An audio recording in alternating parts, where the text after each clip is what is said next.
So I want to talk today a little bit about why people get divorced, what kind of things we see as divorce attorneys here. There's certainly a lot of reasons to not get divorced or to try to stay together. But what are the reasons that people look at as why they get divorced? I mean, number one thing we hear people talk about is infidelity, of course. They're saying she's cheating or she cheated in the past, can't get past it, or I'm seeing somebody else. There's certainly those situations, and that one definitely comes up. Infidelity is definitely a big one. Finances is a big one too.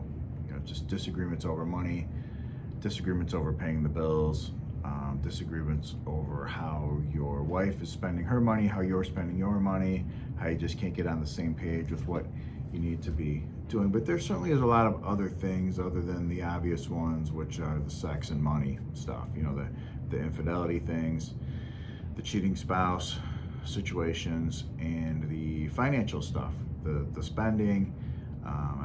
Someone saying I can't get my wife to quit spending, or we don't agree on what to spend money on and how to do it and how to finance things. We never have any money. We have too much debt. Those can definitely be issues with divorces. Representing, only men in divorce, of course, which is what I do. There are certainly other things. I mean, I think men definitely sometimes see this as just a new opportunity, a way to explore a new path, a new experience. They're just not happy anymore. That probably means both of them are no longer happy.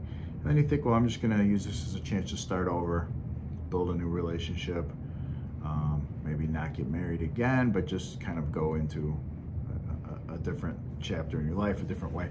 That's certainly valid. Or maybe you're looking to pursue some different dreams, that things that you just haven't been able to do because you're married, trips you couldn't take, hobbies you can't have, things that are important to you that you just can't ever seem to be able to do, ever get around to because your wife doesn't approve, or there's not a way to do it in your current life, your current situation. Maybe those are related. Maybe the lack of money leads to being unable to do the things that are your dreams, the trip to Europe or the whatever it is that you're looking to do, get a place up north, these other things. Maybe those have become not possible because the finances aren't run right, because you don't get along about money and finances, or you disagree over whether your wife should be working or not working or whatever it might be.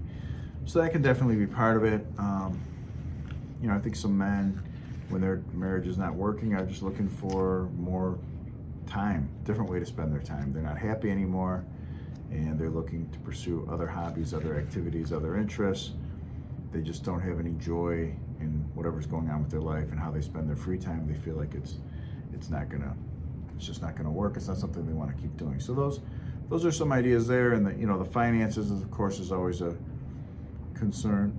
But even financial things aside, although they can be related, there's also just emotional concerns, emotional freedom. Divorce can certainly provide someone with more emotional freedom. Maybe they just feel like they can't be themselves anymore. The other person's always upset. The other person's always mad at them. There's just constant fighting and bickering and disagreeing, and it's a very heavy burden to be carrying around emotionally, and they're trying to free themselves of that. They just I want a different life. I want a new start. It's not too late. I shouldn't have to just give up on everything that I want or the person I want to be just because I'm married. It should be, something you're both happy with and something you're both doing. So emotional freedom can definitely be in there as well, those kind of reasons. And, I think that ties into self-esteem as well, this idea of how you feel about yourself and feeling positive and feeling happy with your life, because you can be happy with all kinds of different things. But if the theme is just that you're just not happy, you're not good, the marriage is no good, you're not good together, you don't get along or whatever it might be, that can affect everything, right? I mean, if there's trouble, there's just trouble.